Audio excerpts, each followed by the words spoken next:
කවුරුහරි ප්‍රභාකරන්ව දෙවියා කියනවනම් ප්‍රභාකරන්ව නායකයෙක් කියනවනම් පාර්ලිමේන්තුවේ වුණත් හරි කමන්නේ ඒ කියන උන්ගේ දේපොළ ඔක්කොම ෆ්‍රීස් කරන්න ඕනේ උන්ට විරුද්ධව කටයුතු කරන්න ඕනේ උන්ට විරුද්ධව නීතිය ආයිබෝවන් ජයි භීම් නමෝ බුද්ධාය ඊයේ 30 වෙනිදා මාර්තු මාසේ 1987 යාපනයේදී LTT සංවිධාන පවත්වාගෙන ගිය ඉරගයක් කන්දන් කරුණයි කියලා නල්ලුරු කෝවිලේ පිටිපස්සේ තිබිච්ච ඉරගෙදර රඳවුන් නැත්තම් අත්අඩංගුවට ගත්ත මිනිස්සු හැටියට 63 දෙනෙක්ව LTT මිලේච්ඡ රාෂ්ට්‍රවාද සංවිධානයෙන් තියාගෙන ඉන්නකොට 1987 මාර්තු මාස 29 වෙනිදා LTT නායකයෙක් වෙන සදාශිවම් ක්‍රිෂ්ණ කුමාර් නැත්තම් කිට්ටු කියන පුද්ගලයාට LTT ඇතුලේ තිබිච්ච ප්‍රශ්නය අනුව ඇතුලෙන්ම ඌට පාර ග්‍රනයිට් පාරක් ගැව්වා යාපනයේ තියලා ඊට පස්සේ ඌට කකුලක් නැතුව ගියා ඒ ග්‍රනයිට් පාර සදාශිවම් ක්‍රිෂ්ණ කුමාර් කියන කිට්ටුට ගාපු දවසේ ඊළඟ දවසේ 30 වෙනිදා LTT මිලේච්ඡ රාෂ්ට්‍රවාද විසින් පවත්වාගෙන ගිය ඉරගෙදරක හිටපු 63 දෙනෙක්ව අමුවේ එදා රෑම ඝාතනය කරලා මැරුවා.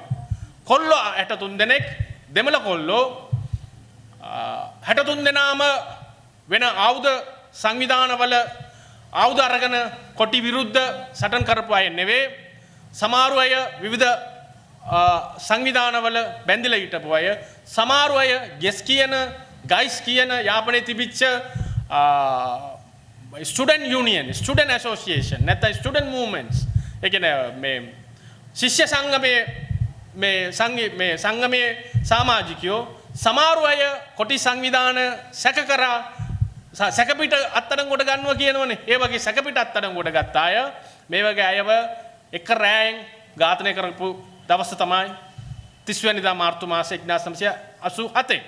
එතකොට අද වෙනතුරු වෙලිකඩ බන්ධනාකාරය සිංහල ජාතිවාදියෝ දෙමළ මිනිස්සු මැරුවා කියලා කෑ ගන්න මානවිකම් සංවිධාන කියන අය මාධ්‍යවේදියෝ කියන අය මොකද්ද මේ සමාජ මාධ්‍ය සටන් කරු අරගල කරු කියන අය වෙල්ලවත්තේදී මුල්ලිවායිකල් සමරන අය ওই වගේ කිසිම කෙනෙක් මේ යාපනය ඇතුලේ නල්ලුරු කෝවිල පිටිපස්සේ 63 දෙනෙක් එක රැයෙන් තමන්ගේ ඉරගෙදර තියලා මරපු මේ සිද්ධිය ගැන කතා කරේ නැහැ. කතා කරන්නේත් නැහැ. ඉදිරියේදී කතා කරයි කියලා අපි බලාපොරොත්තු වෙන්නේත් නැහැ. නමුත් සිංහල ජනතාවට මට කියන්න මේ කතාව මේ පණිවිඩය වටිනවා. මොකද වෙලිකඩේදී විතරක් නෙමෙයි දෙමළ මිනිස්සු මැරුවේ.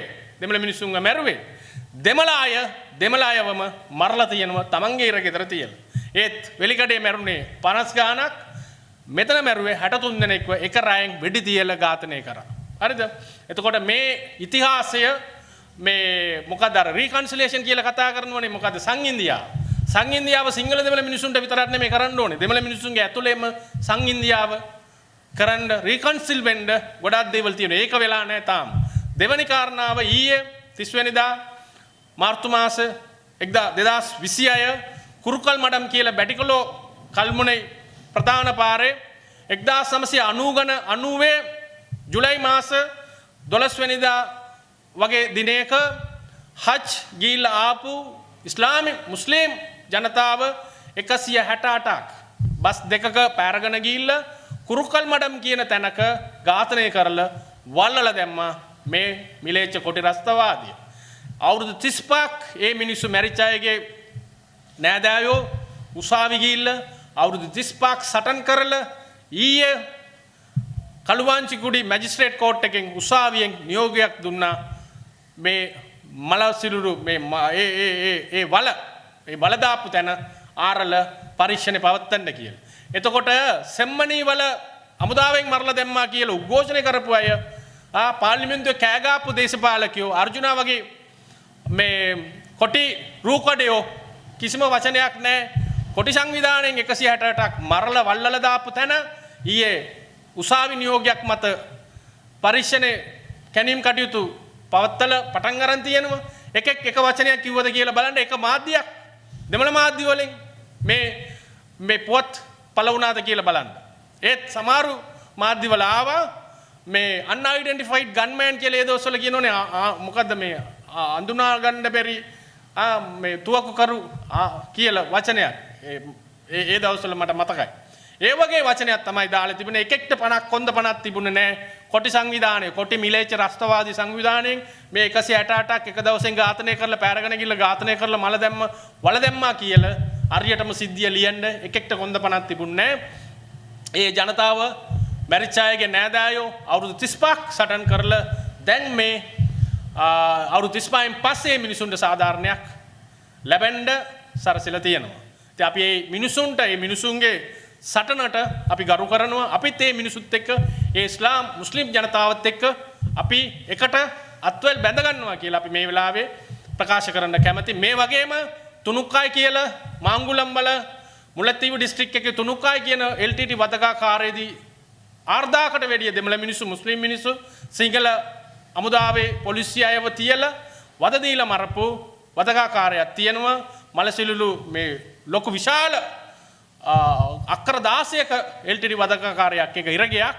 ඒ සම්බන්ධවත් අපි උසාවියට යන්න කටයුතු කරලා තියෙනවා. එතනත් සෙම්මනි ආරනවා නම් එතනත් ආරල එතන මැරිච්ච මිනිසුන්ට සාධාරණයක් ඉෂ්ට වෙන්න ඕනේ. ඒ වගේම වල්වඩි තොරේ වල තියෙන ප්‍රභාකරන්ගේ ගේ තිබිච්ච තැන මොකද ප්‍රභාකරන්ගේ අනුස්මරණ මධ්‍යස්ථානයක් හදන්න ඕනේ කියලා සිවාජිලිංගම් වගේ පිස්සෝ දඬු පිස්සෝ මේ කෑගාගෙන හිටියා. හැබැයි දැන් උසාවි නියෝගයක් දීලා තියෙනවා.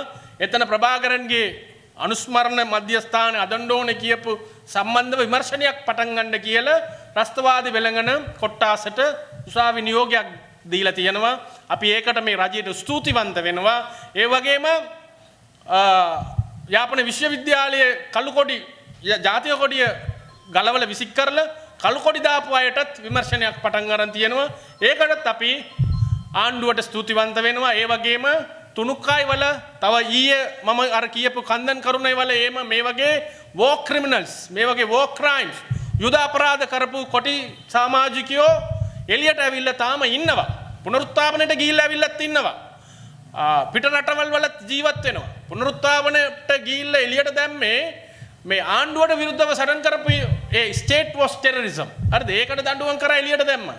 හැබැයි මේ වගේ සමාජ ජනතාවට කරපු අසාධාරණ වලට මේ මිනිමරුන් වලට අපිට සාධාරණයක් ඉෂ්ට වෙලා නැහැ. ඒකින්ද අපි රජයට කියනවා මේ වගේ ඉන්වෙස්ටිගේෂන්ස්, මේ වගේ විමර්ශනත් පටන් ගන්න කියලා. හැමදාම අමුදා මැරුවා කියලා බොරු කියෝ ලෝක වටේ ගියවුන්ටත් ඒ ලෝකෙටත් අපි කියන්න ඕනේ මේ දෙමළ ජනතාවට විමුක්තිය අරන් දෙනවා කියලා. හැමතැනින්ම මේ වගේ මිනිමරලා මිලේච්ඡ රස්තවාදියෝ තමයි දැන් ඔය අර්ජුනා වගේ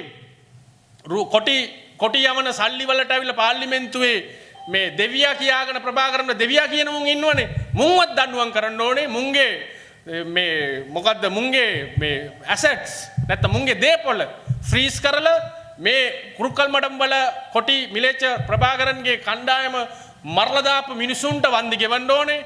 කන්දන් කරුණේ නල්ලුරු පිටිපස්සේ මරලා දාපු මිනිසුන්ට වන්දි ගෙවන්න ඕනේ. තුනුකායි වල මරලා දාපු මිනිසුන්ට වන්දි ගෙවන්න ඕනේ. කවුරු හරි ප්‍රභාකරන්ව දෙවියා කියනවනම් ප්‍රභාකරන්ව නායකයෙක් කියනවනම් පාර්ලිමේන්තුවේ වුණත් හරි කමන්නේ. ඒ කියන උන්ගේ දේපොළ ඔක්කොම ෆ්‍රීස් කරන්න ඕනේ. උන්ට විරුද්ධව කටයුතු කරන්න ඕනේ. උන්ට විරුද්ධව නීතිමය කටයුතු කරන්න ඕනේ. උන්ට බෑ තානම් වෙච්ච සංවිධානයක් රස්තවාදියාව දෙවියා කියන්න පාර්ලිමේන්තුවේ ඇතුලේ වුණත් හරි මේ පාර්ලිමේන්තු වරප්‍රසාද පනත අරිගස්ස ගන්න කියලා අපි මේ ආණ්ඩුවට කියන්න කැමතියි. බොහොම ස්තුතියි.